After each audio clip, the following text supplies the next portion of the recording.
Hello, everybody, and welcome back to episode 52 of This is the Year, the Swiss AI Engineering and Builder podcast. Yet again with me today, Joao. We were both a little bit off and out on the weekend after our gathering on Friday here in Lisbon.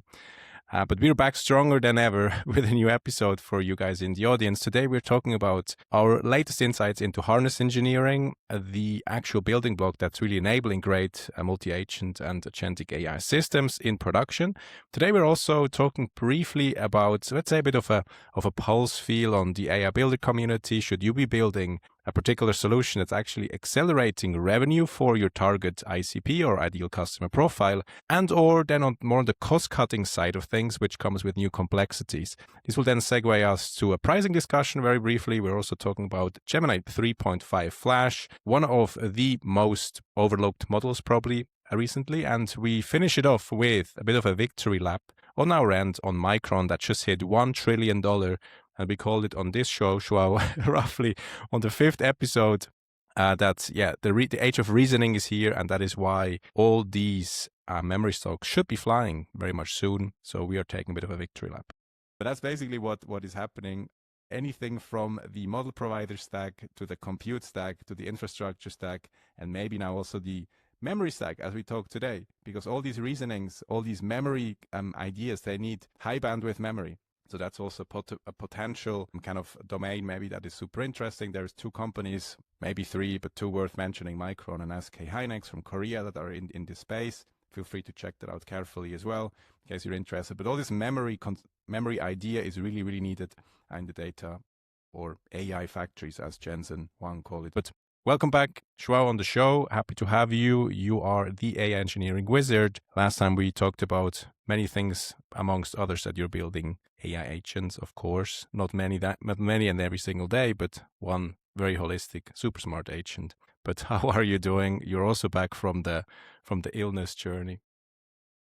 Yeah, but like most things today, nowadays, it was very, very fast. So got very sick, got healthy in a matter of a couple of days. Never really stopped to think if AI could have been of any help. I think biomedical is one of those areas that it's going to be hard for AI to fully replace humans. I know in research that they're trying to. I know people are self-diagnosing a bunch with it.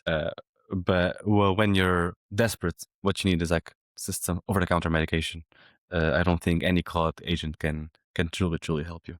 I mean, in my case, since I was probably having the same, I would say, flu-ish stuff that you've had, I was kind of trying to, as usually in these situations when I have a bit of time, I was trying to experiment between ChatGPT and Claude, the way they guide me through this journey of like fever and what my symptoms are going to look like and all that. And every day, I mean, I'm running Whoop on my wrist essentially, and I will upload the screenshot of my stats, and then I'm just basically explaining to both AIs. And something I've learned really is, I think Claude is super like business focused. So every time I was mentioning like I'm basically sick, is like, please go back and kind of rest up, and then we need to get work done because these are the deadlines that are coming up. Wow. And on ChatGPT, it's like fully agnostic to anything outside of my personal well-being. So I think truly, if I had to like pick one of the two as my companion / virtual doctor, I would certainly choose ChatGPT. I've run this experiment now more than once, and Claude only for work, right? So I think even that experience made me kind of realize that I think ChatGPT is truly embedded as like a personal coach, psychologist / medical agent even, as opposed to Claude is really truly about work. I had to mention Claude multiple times. Please don't bring up these conversations I'm going to have on Friday.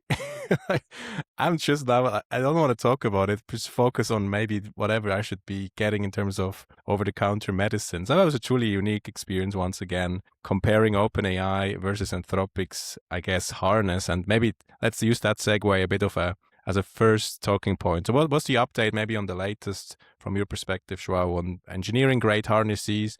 Maybe just for the audience quickly, what is a harness? If you can redefine it, end of May 2026, how has it more or less evolved, and what's the latest and best practices from your perspective? So around a year ago, we were advising people to not build with multi-agent systems because we've heard about them and there's certain header use cases, but they were just complex to build with. So if you're building something from scratch from the code up, like you're using probably some coding framework, but if you're actually writing the code for the multi-agent system, it's complicated. You have to handle contexts and handoffs and how those things are just implemented code-wise. By now, we have agents that are ready to deploy, like Claude, but also like OpenCode, like Hermes, like the Pi coding agent. There's a lot of open source projects, also closed source projects. That means you can set up agents as simply as having a single file, probably even like in some GUI, just opening a window, clicking some buttons, and you have an agent. Which means we're going back to multi-agents. I think it's a cycle, like fashion cycles last around 7 years or decade, and AI is a bit faster, so it lasts about a year or less. The idea is LLMs got expensive. Opus is incredibly expensive. GPT 5.5 is equally expensive, especially if you're using reasoning. If you want the best results, you usually toggle on reasoning and you set up to high or very high. And you see the output tokens. Half of them, you might even think they don't make sense or they're not really efficient. Sometimes the model just goes off and saying, I should check this, but maybe the user doesn't want me to check it. And there's like 3 or 4 sentences of the model deciding whether to check it or not. It could have done it in 2 sentences. Just check it, you get the response, you just proceed. But so, LLMs are expensive and they take a long time to run. And thus, switching this to a cheaper model or to a faster model will yield you worse results. No one wants to give up like the results that they already have, performance that they already have. So a good balance is having one smart agent. Usually they call it the orchestrator or like the supervisor. It's the one you talk to. You ask for things. And that agent usually has 3, 4, 5 different agents, smaller things, smaller models, and usually cheaper and faster that they can do things for it. For example, you have an orchestrator and you say, hey, I'm looking to buy a car. Please recommend me stuff. And the orchestrator, instead of going online and spending tokens and time to parse the web and looking for recommendations, it'll assign like different tasks for different agents, like a researcher agent, a librarian agent, some agent to check your personal even documents and memories, what kind of card you usually like. And smaller agents that just go to the web and find what cars exist, what the prices are, so do the comparison. All those agents then return to the main agent with the found information, so the main agent doesn't have to bother to search. It asks for the results, it gets the results back, and then it presents you with the best comparison possible. That happens, and that kind of orchestration can be helpful in any case. If you're doing a feature, or if you're coding, if you're doing emails and schedule management, corporate-wise, this orchestration is probably the best bang for your buck. So you spend a bit of money on GPT 5.5 or Claude because you never get to use it as for everything. You save a lot of tokens, and so you can probably use a small subscription. And then you can spend 5, 10, 15 bucks on open source models, which are much, much cheaper, much, much faster usually, and they'll just do the heavy work that needs to be done to do most of queries that I've come up with. However, try different things.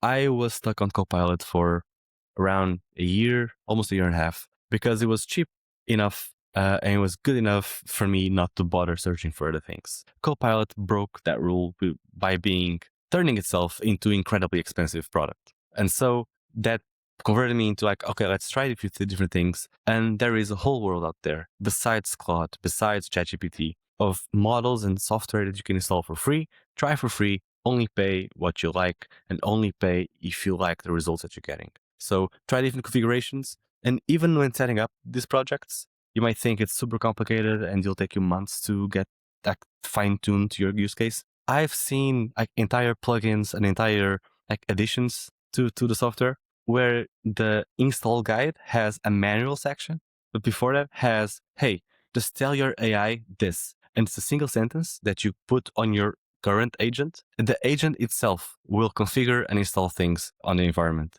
So you don't have to, if you're running open code, for example, or Hermes agent, you can just say to the Hermes agent, hey, I want this plugin, please configure it. And the Hermes agent will add its own plugin to its own environment. So it's a pretty cool thing. It's easier than people think. So try and experiment. Give it a try. No, thank you for the update. I think it's one of the probably fastest evolving fields currently in agentic artificial intelligence. Just to wrap it in maybe my own words as a summary quickly. It's essentially what you're wrapping an LLM by, right? So it's not like that you're actually, like in the old days, you're fine-tuning a domain-specific large language model. You're actually equipping it with some sort of an execution possible layer that you can then just run any particular task. It's truly the magic that currently is giving initially also Claude the capability to run code, to then generate PowerPoints, to generate Word documents, to generate Excels, to ultimately execute on tools, know when to call via MCP, and or to do any other useful things that you intend to do as an agentic AI system. Also, one particularly key part is logging, that you have some sort of a track what is actually going on, and including that is also debugging. I think what particularly caught my eye just this week as I was scrolling through the latest startups that were accepted into Y Combinator is this startup here called Kodak. Ultimately, it's a solution that is essentially compressing system logs for agents. I think that's probably a handy tool if you're a technical founder and or you're a person it's heavy on the debugging. Basically, your agents needs to debug any particular outcome. I think that's a handy maybe potential solution, and or if it's not the solution that's fully working for you, you can be essentially building something on that line. So once again, Kodak, I'll put it here on the screen. Ultimately, again, the goal is always to make the best price for compute outcome as possible, right? As an AI builder, that's really the bottom line you need to optimize. If you just give it any particular log, you will of course burn context, and in that sense, you'll also burn tokens and money as well. So that's eating into your margins if you have a bad setup, how you actually are working with log files, and they might actually be becoming truly large. So in the example the startup is giving is like 6.6 million tokens, which is probably around 1.2 million lines of code.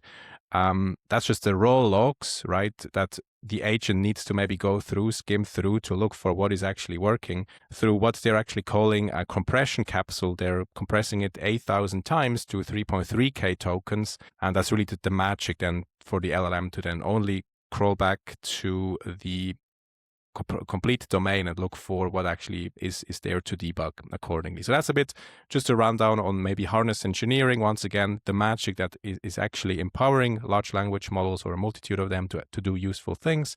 And there's still a lot of, I would say, design surface to be solved for example, system log compression for AI agents. Very brief side note before we go into maybe some of the latest model releases. Maybe I'll put that on the screen here as well. There is not only this typical way of harness engineering, there is also maybe a graph-based approach. Once again, the paper is called The Log Is the Agent. There is also different types and different techniques. That it's not only the typical harness, maybe it's more coming from a graph-based approach. So there is still a fastly evolving field. So if you're interested, again, I will also put the paper into the description for you to check out without going too much into detail. So that's probably not the approach most of the AI builders are actually taking. It's more what you mentioned, Joao, but that's a little bit of I would say, a research field that is evolving ultimately.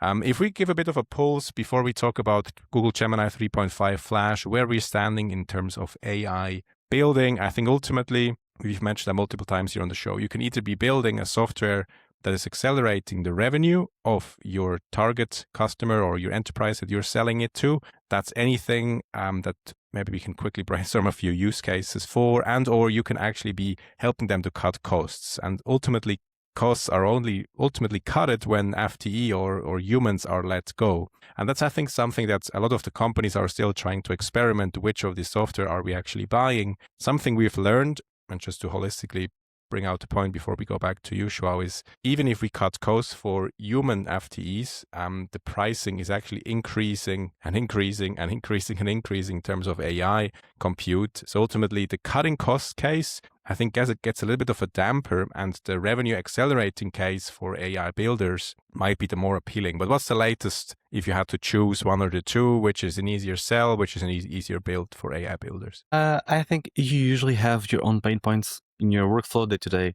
And as a builder, as someone who knows how to create these agents, you're gonna want to just erase those pain points away, automate boring work that you want to do, even the fun work that you don't want to do. If you don't want to do it, you can just put an agent on top of it. However, it is true that usually you just create an agent and you'd imagine that work to be done automatically, almost for free. Like you had an initial effort to create the agent, but now it's running and it's saving you a lot of time, a lot of money, a lot of just open space on your mind to focus on different things. It is no longer the case. And it is no longer the case, especially on a corporate level, especially at scale, because if you're an individual builder, then you have your own Codex subscription, your own cloud subscription, and you use that and you're making sure to pay attention to the 5-hour limits, the weekly limits, the monthly limits, to make sure like, you stay on top of those and you don't get cut off mid flow. At scale, this means that developers are costing the company now almost their entire salary in API costs. Sometimes a fraction, like half the salary, is in API costs. And it became expensive again to have developers, and it became expensive to have AI. I think we're coming to like one of those kinds of plateaus where people are saying, yes, we're still gonna automate things. And it can be done and it shall be done, but it has to be done in kind of a smarter way than just throwing Opus or what is the latest, biggest frontier model at a problem, because the latest frontier model will probably have the intelligence to fix or do whatever you want to automate. But it also costs you probably as much as you having an intern or someone mid-level doing it. And those costs seem to be rising. And it's not just inference, it's also maintaining those projects. There's always, when you're having a company, there's always these different ways of, if you're on software, 3 ways of getting it. One is getting a SaaS. So you choose one that you want to use, you get a subscription for it, you make some deal, and you get that. So it's externally provided. The other one is you having it custom ordered. So you write some kind of, I think they call it RFP or some kind of request for that software, a request for a provider. And different companies will reply to it. They'll try to build a software for you. And in 6 months to a year, you have the software you want. Or you just try to build it in-house. Usually in that order, it's the cheapest to the most expensive. So if it's built already, the subscription for it or the license for it will be the cheapest option, and building it in-house is usually the most expensive. As a software engineer, I always prefer building it in-house because I'm the one building it. But I realized it is expensive, especially because it's not just a single engineer, it's a whole engineering team, plus some project managers and UX developers and QA testers and all the management meetings and board meetings that take to decide what the project actually does, who's going to pay for it, who's going to maintain it. It takes a lot of time and effort, and at the end, money for a company to build in-house. AI made building cheaper. And I was talking to Cyril before this episode. It made building cheaper for smaller companies and for individual people because it means one person can build more. But all this overhead that corporate has of having PMs and QA testers and UX and board meetings to decide what the project actually does, they're still happening. So that overhead is still there, still exists, still costing a whole lot of money to build that software. And so I think we're coming to kind of a normalization where smaller companies can build incredibly fast and big corporate companies are struggling to actually take advantage of this AI. They're paying through the roof for API costs, but they're not getting the speed or the efficiency that startups are able to handle. That's why Anthropic is launching a new product every 2 weeks, and big corporate is doing the same project for 6 months and is still halfway through their roadmap. Yeah, At least that's my experience. I think it's a definitely good synthesis. That I do have some sort of a holistic feedback, but maybe just before that, if you're building agents or multi-agent systems for revenue acceleration, maybe some ideas that come to mind is, of course, anything in terms of sales, outreach, go-to-market engineering, GTME. That's one of the few new roles that I think AI brought into place, especially with a company called Clay that was, I think, kind of pioneering this role. It's ultimately using agentic AI augmented signals that you know who you actually need to sell your software to. Of course, you mentioned also RFPs, you mentioned indirectly any upselling activity. So if you have agents that are somewhat able to help enterprises sell more of what they're actually already doing, I think that's a unique approach. Especially in the time where agentic AI cost or AI agent cost is really skyrocketing and people do not yet know, should we actually now implement something that saves us money X in May 2026. And then ultimately it's maybe X minus 80% in December 2026 when the actual true AI cost is landing the market. So maybe for the time being, it might actually be a smart move to focus on systems that are first accelerating revenue and or helping on revenue capture. And then once this kind of AI pricing alignment is actually being executed, maybe focus back again on AI to help cut cost.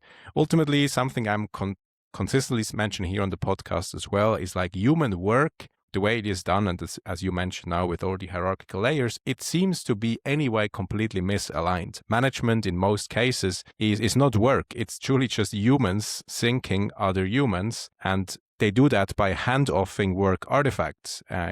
Pre-AI, these work artifacts, Excels, PowerPoints, Word documents, they were handcrafted by humans. Now they're handcrafted by AI most of the time, or 75-80% of that, 20% human fine-tuned, but they're still handed off to other humans. And then these new humans in the hierarchical order of a firm and or to your external provider, they're being synced, they're being received, they're being analyzed, augmented, and then hand off to their management. So if you look at this from an entire chain end to end, let's say, for example, hypothetically, a sale of a software, you as a software dev, me as a salesperson, just as an example, you prepare some stuff with me. I have to augment it with PowerPoint. I have to send it to my client. My client reviews it, sends it to the procurement department, sends it to the compliance team, sends it maybe to his team manager and or whoever has the line item to cross off this contract. Then some weeks go by, humans are being synced on the right side, then it's a sync in the middle. The humans are being synced on the left side because once we actually sold the software,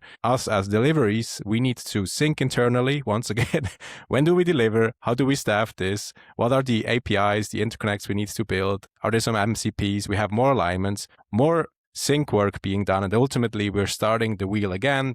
We're confirming to our clients, they need to receive that. I can go on and on and on. You get the point. It's just highly ineffective. Once again, management is not work. It's just humans syncing humans. And all these humans in this chain in the entire world in 2026 are essentially hand-offing M365 artifacts and code.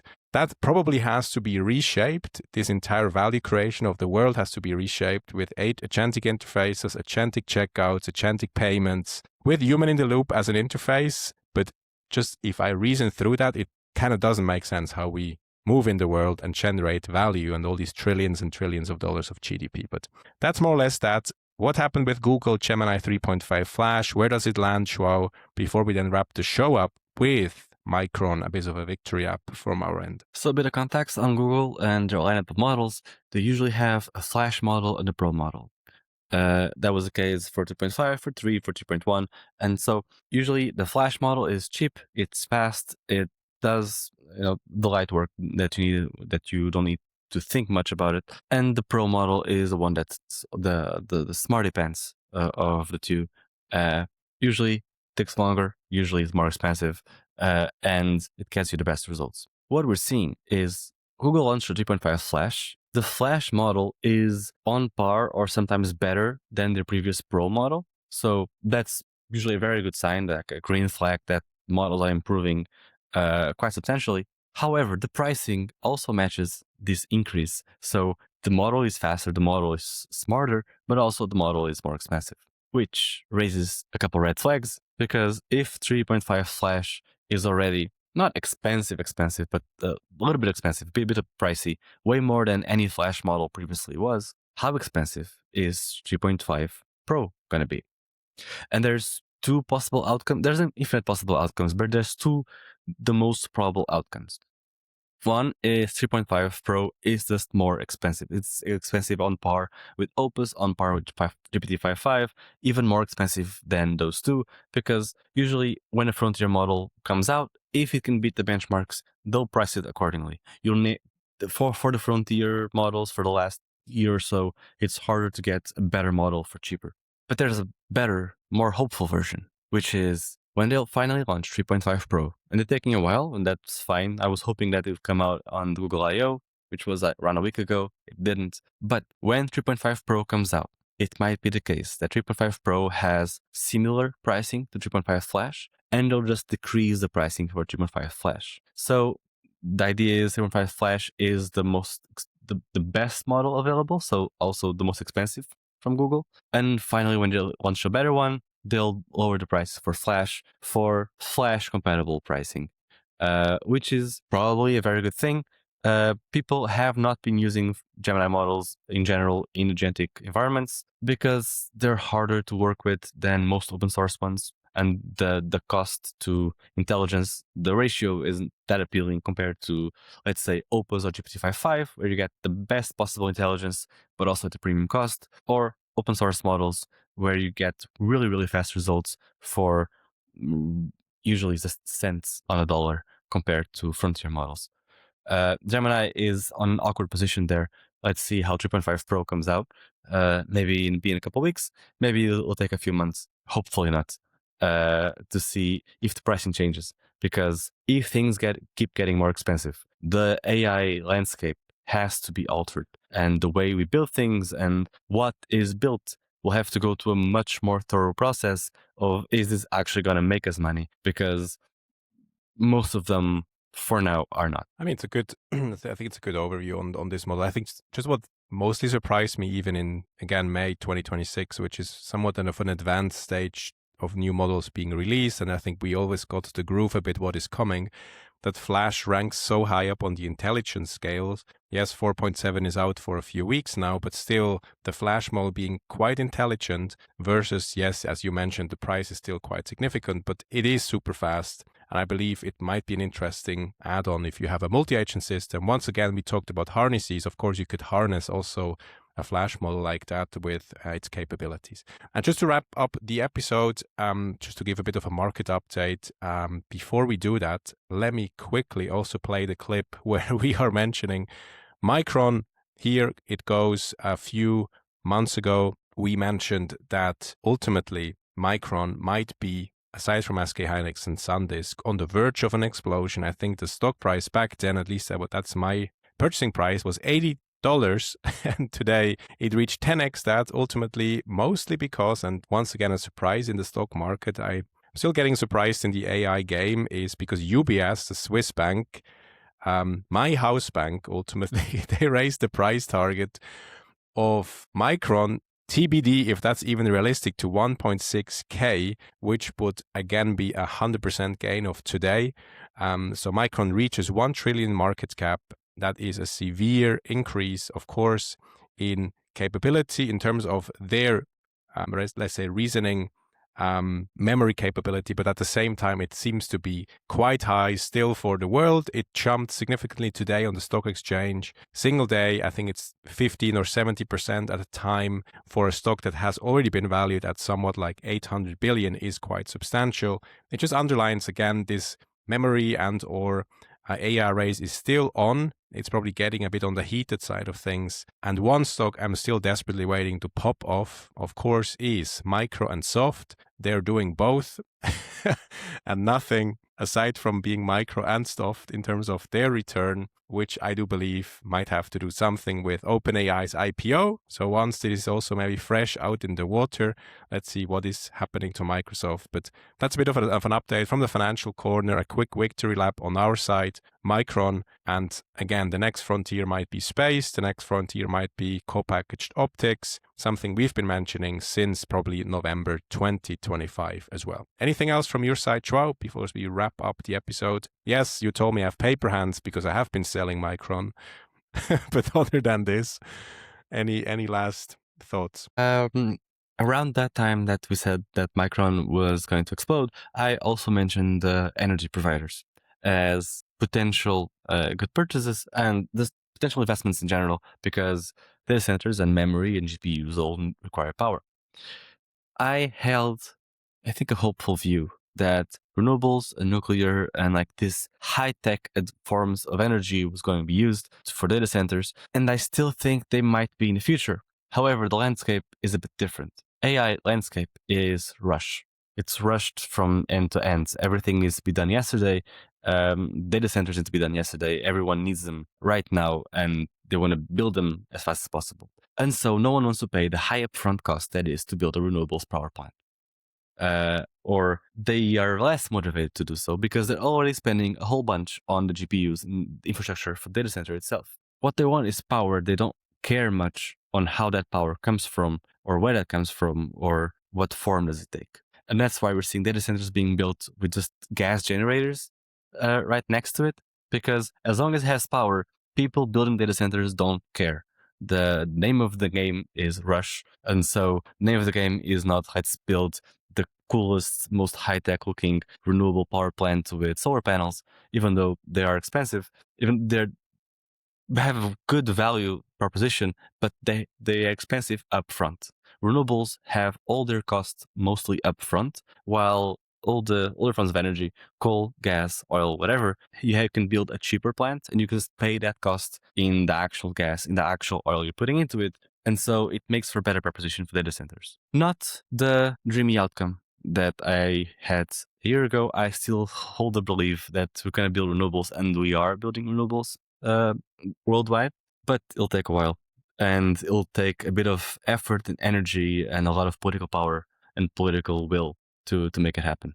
Because the name of the game is creating power as fast as possible, not the cleanest. But I think even to wrap up the episode on this edge, maybe, I think it is still much faster to set up solar, let's say, panels as opposed to turbines that you need for gas power plants, because they're taking years and years and years in the making. You also need to get all the paperwork done, especially if it's built in the US, let alone be in Europe. And again, solar panels are still more or less fast to buy from China, then set up quite swiftly. That's also maybe potentially why Elon Musk is moving to space, but TBD on this. So thanks again, Joao, for joining. As always, to the audience, we're shooting these episodes. We're trying every single week to give an update.